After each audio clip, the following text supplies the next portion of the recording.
Minasan, konnichiwa. Balik lagi di channel Mimin. Apa kabarnya kalian semua? Semoga kabarnya baik-baik saja. Di video kali ini, Mimin bakalan bacain alur cerita anime yang berjudul Kanojo Okarishimasu, season keduanya.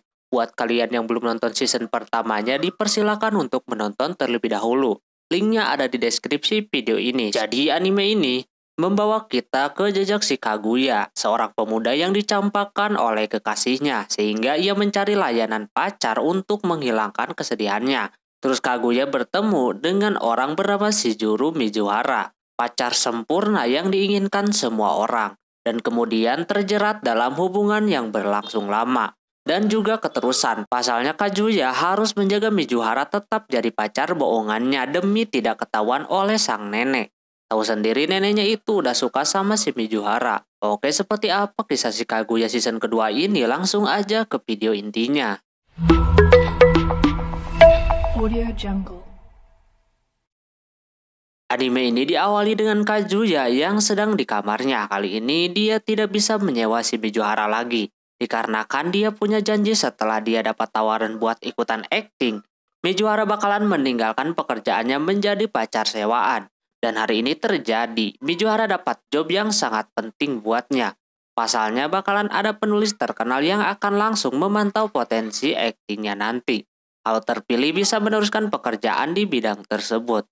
Kaguya bimbang antara senang dan sedih. Senangnya Mizuhara udah bisa mendekati sama mimpinya. Sedihnya dia gak bisa menyewa dan juga dia mau gak mau harus ngomong sama neneknya kalau dia putus sama Mizuhara. Hal tersebut berat tentunya buat si Kaguya. Apalagi dia kagak mau lihat neneknya sedih. Alhasil dia mutusin buat nanti aja bilangnya. Terus juga dia mencari teater di Tokyo. Dia pengen melihat penampilan si Mizuhara. Yang akhirnya dia menemukannya. Kaguya sangat antusias untuk menonton si Mizuhara. Walaupun yang terkenal sebenarnya bukan Mizuharanya di sana.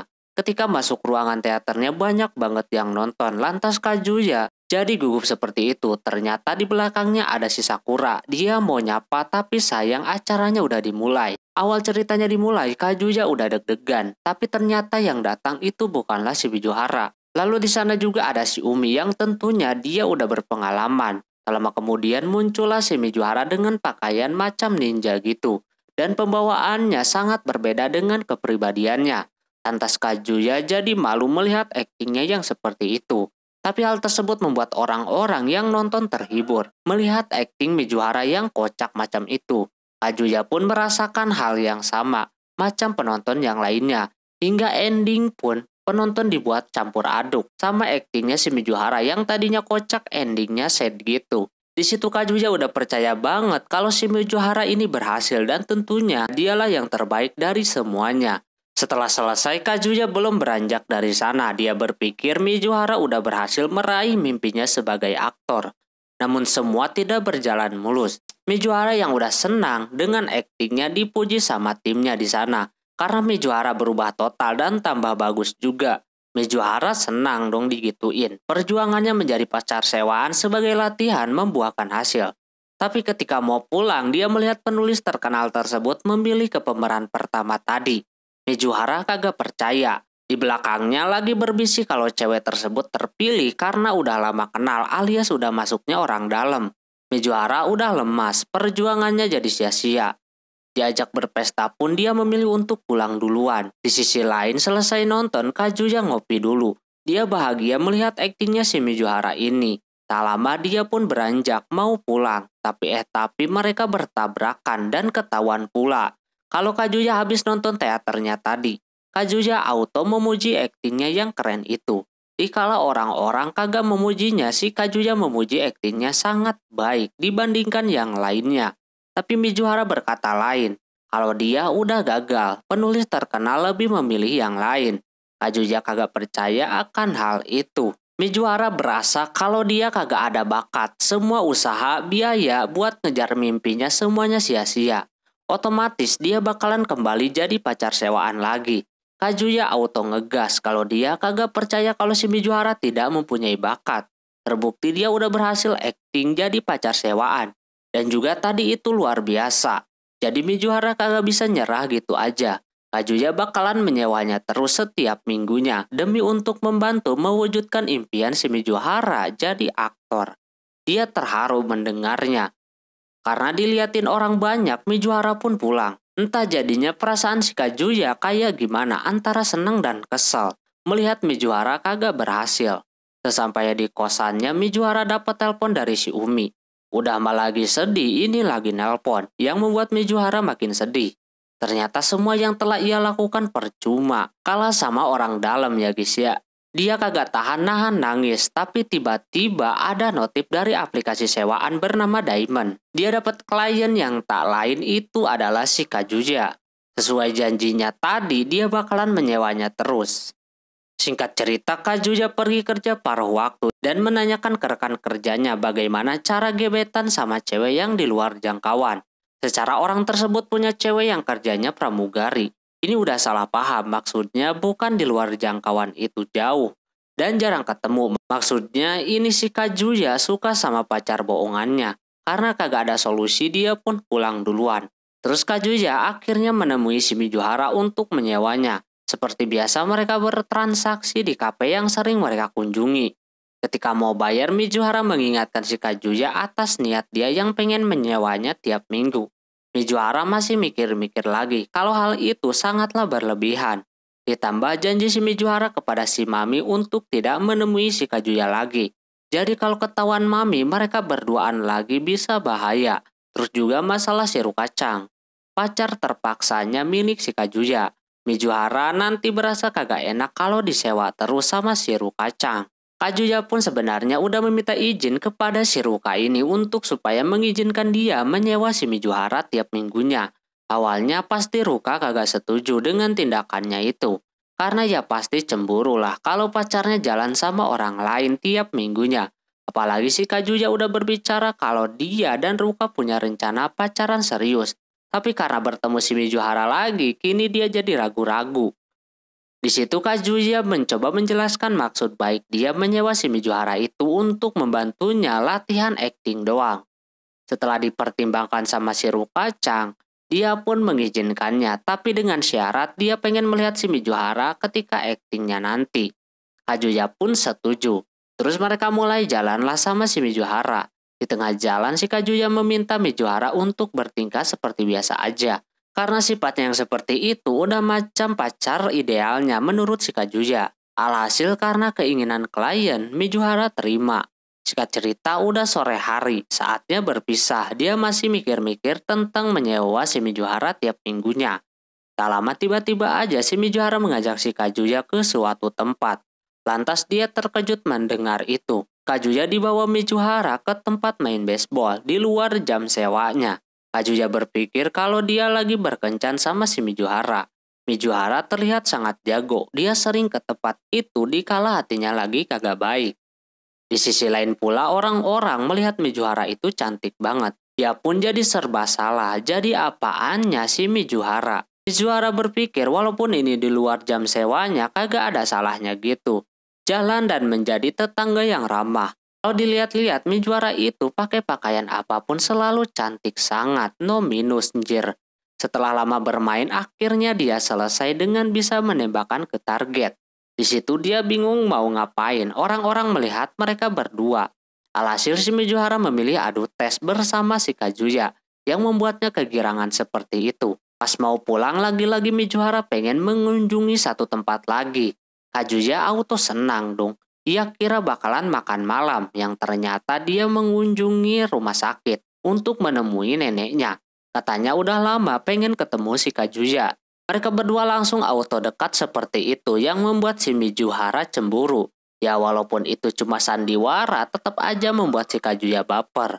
Terus Mizuhara mengganti air di dalam pot yang ia pegang, yang membuat mereka jadi berduaan di sana. Di situ neneknya Mizuhara mempunyai permintaan, tapi sebelum itu neneknya tersebut ternyata tahu kalau si Kazuya kemarin melihat si Mizuhara tampil.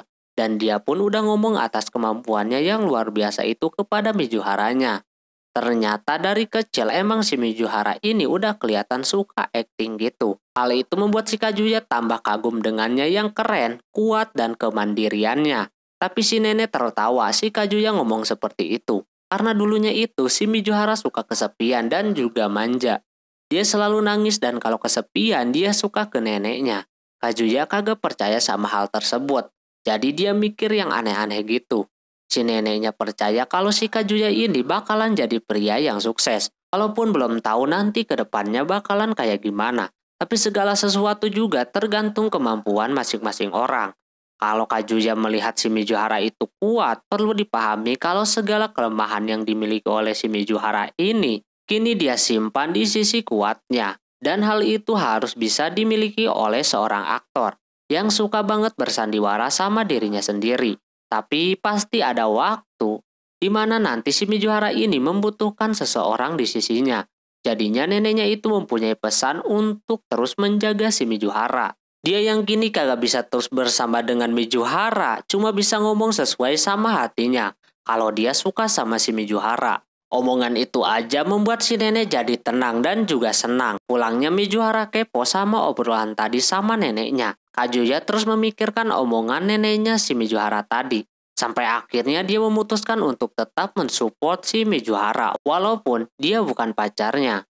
Ketika habis memberikan ulasan kepada si Mijuhara, tiba-tiba ada yang mengetuk pintu. Pas ia buka ternyata si Mijuhara. Dia kagak ngerti ini maksudnya apaan. Yang ternyata kunci kamarnya hilang. Terpaksa dia harus ikut tidur di sana. Hal tersebut membuat si Kazuya mikir panjang dong. Maksudnya apaan gitu kan. Yang hasilnya si Mijuhara masuk ke dalam kamarnya si Kazuya. Kazuya masih kagak bisa berkata apa-apa. Dia juga malu sama kamarnya yang masih berantakan seperti itu. Mijuhara udah nelpon yang ahlinya untuk membuka kuncinya kagak ada kabar. Sehingga dia terpaksa masuk ke situ. Kazuya berpikir kalau si Mijuhara bakalan ikut nginep di kamarnya. Dia harus bisa menawarkan terlebih dahulu kepada si Mijuhara. Tapi pas dia mau menawarkan buat tidur di sana, Mijuhara ke balkon. Macam biasa dia suka lewat sana kan, siapa tahu kagak kekunci. Ternyata dugaan si Kazuya salah. Si Mijuhara pun berusaha supaya bisa ke balkonnya buat melihat pintunya. Kazuya imannya diuji. Dia serba salah antara pengen nolongin atau enggak. Hingga akhirnya pas Mijuhara mau jatuh, kagak sengaja bokongnya kepegang sama si Kazuya. Ya gimana lagi daripada jatuh kan. Tapi Mijuhara merasa geli dan menyuruhnya buat pegang pinggangnya aja. Lantas ini makin bahaya. Tak lama Mijuhara pun oleng dan terjadilah adegan menumpuk seperti itu. Kazuya udah bersiap menerima serangan dari si Mijuhara, tapi yang terjadi ialah Mijuhara sangat santuy menghadapi semuanya hingga akhirnya ada suara bel terdengar. Padahal dia kagak bakalan ada tamu katanya. Pas diintip ternyata itu si Mami-chan. Situasinya semakin kacau. Kazuya juga kagak tahu kenapa si Mami ke rumahnya. Emang sih sebelumnya dia udah memberikan alamat rumahnya kepada si Mami. Cuma masalahnya dia kagak ngabarin mau ke situ. Kazuya pun panik. Alhasil si Mami pun membukanya. Sedangkan mereka berdua berada di dapur dengan harapan si Mami pulang lagi. Hingga akhirnya Mami yang melihat kamarnya sepi, dia pun keluar lagi. Lantas Kazuya auto lega. Mijuhara minta penjelasan kenapa Mami bisa ke situ. Mijuhara udah kesel dan mau pulang karena takut masih ada, dia pun tahan. Di sisi lain pun si Mami masih merasa aneh dan dia baru kepikiran kalau tadi dia melihat ada tas cewek di dalam kamarnya. Mereka berdua minum-minum terlebih dahulu. Cuma Kazuya masih gugup setelah kejadian sebelumnya. Beda dengan Mijuhara yang kelihatan tenang. Tak lama dia pun mau pulang. Si Kazuya pun melihat situasinya terlebih dahulu dan kebetulan juga pemilik apartemennya udah pulang. Jadi dia bisa minta bantuan. Kazuya memohon kepada Mijuhara jika terjadi sesuatu bisa menghubunginya. Tapi Mijuhara nampak baik-baik saja. Kazuya ngomong seperti itu karena dapat amanah dari neneknya. Di situ si Mijuhara menceritakan tentang keluarganya yang mana emak dan bapaknya udah kagak ada. Bapaknya pergi terus ibunya meninggal. Jadi dia tinggal sama neneknya berdua. Kazuya juga baru sadar. Mijuhara mencoba memberitahu kalau Mijuhara sedang mengejar mimpi semasa kecilnya. Dan juga dia udah melunasi hutang kakeknya yang pengen melihat si Mijuhara acting. Jadi Kazuya jangan terlalu berlebihan. Kazuya pun langsung mengkonternya.